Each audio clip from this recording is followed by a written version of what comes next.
Chapter 10 is called Victory. I set my coffee down.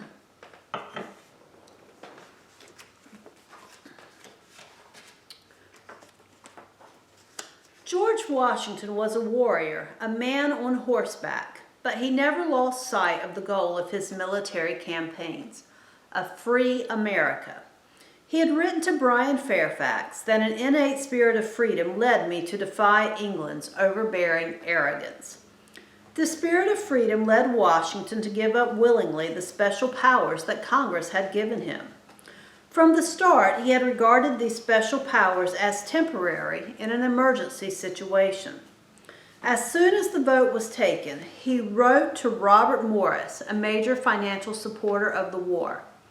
Instead of thinking myself freed from all civil obligations by this mark of the Congress's confidence in me, I shall constantly bear in mind that as the sword was the last resort for the preservation of our liberties, so it ought to be the first thing laid aside when those liberties are firmly established. In fact, when Washington gave up his special powers, America's liberty was by no means assured. The Redcoats invaded Philadelphia in September 1777 and remained in control of the capital for the entire year.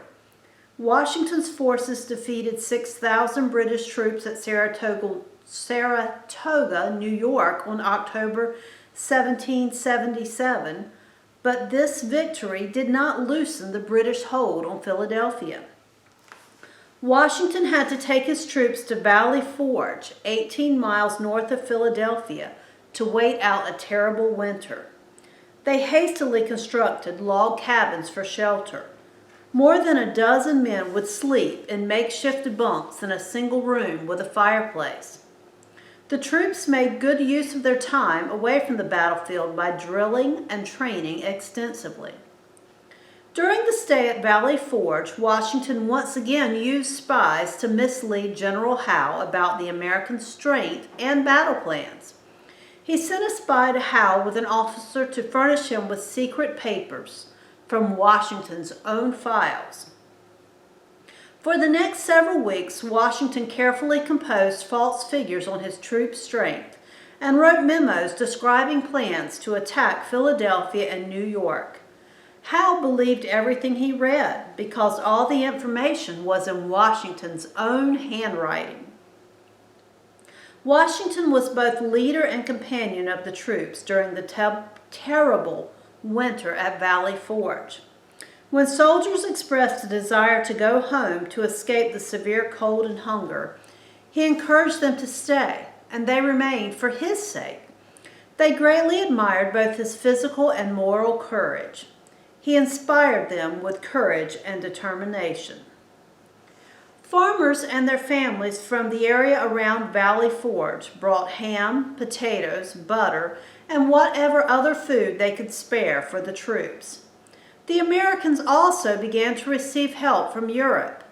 The Marquis de Lafayette came all the way from France to fight at Washington's side and delivered much-needed financial assistance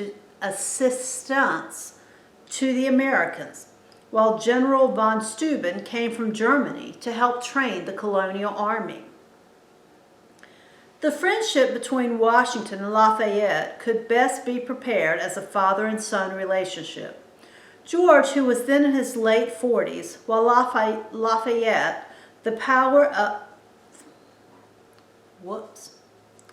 child of a powerful family of French noblemen, was only 21. His loyalty to Washington was absolute, and he referred to him as his adopted father. Perhaps for Washington, he was the son that he and Martha had never had. The Frenchman later named his own son George Washington. Martha Washington also visited Valley Forge. In fact, every winter during the war, Mrs. Washington traveled north, braving dirt roads, ice, flooded rivers, bitter cold, and disease to share with her husband the rigors of life in a military camp. She traveled as far as 700 miles round trip.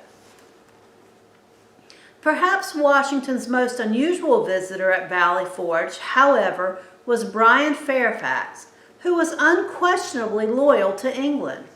Washington risked his position as commander-in-chief by receiving Bryan, but he never went back on a friendship. He offered his longtime friend a safe conduct pass through the Army's lines so that Fairfax could travel to New York. As things turned out, Fairfax was so annoyed with the attitude and demands of the British forces in New York that he returned to Virginia and wrote a letter praising Washington's friendships and generosity. The letter remains a fine tribute to the qualities.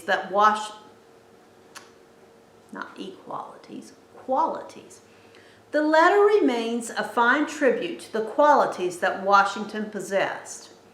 That at a time when your popularity was at the highest and mine at the lowest, and when it is so common for men to resent those whose opinions differ from their own, your show of great kindness has affected me more than any favor I have ever received.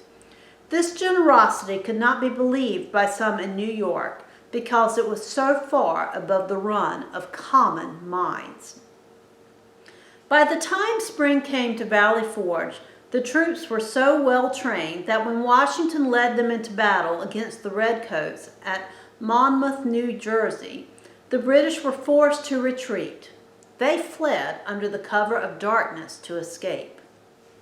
Still, the war continued. The Redcoats won a series of battles, ending with the capture of Charleston, South Carolina, on May 12, 1780, by a British unit under the command of General Henry Clinton and Charles Cornwallis. After Charleston fell, Clinton returned to New York, leaving Cornwallis, his second in command, in charge of the South. By this time, George Washington had 3 separate networks of spies behind the British lines in New York. They even used such devices as secret writing. That is, they used special ink that was invisible until a chemical was spread on top of it. You guys ever played with invisible ink? It's kind of cool.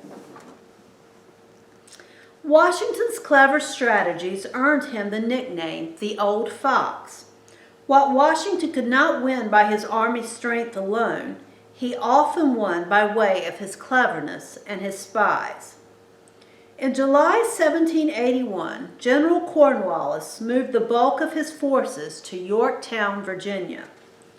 This set the stage for a major turning point in the war. The Marquis de Lafayette played a major role at this point in the American War of Independence. Having established a close relationship with Washington, Lafayette persuaded France to send troops, ships, and supplies to the revolutionary forces. With French help, Washington was able to increase the size of his army to 17,000 men. Here's the battle plan, Washington told his officers. We'll set up a false camp in New Jersey and send spies to Clinton's forces in New York. The spies will plant rumors that our army is planning to attack New York. Expectation of an attack will keep Clinton's men from leaving the city. Then we can strike Yorktown. Here's an illustration of some ships and supplies and soldiers coming in. Reinforcements from the French.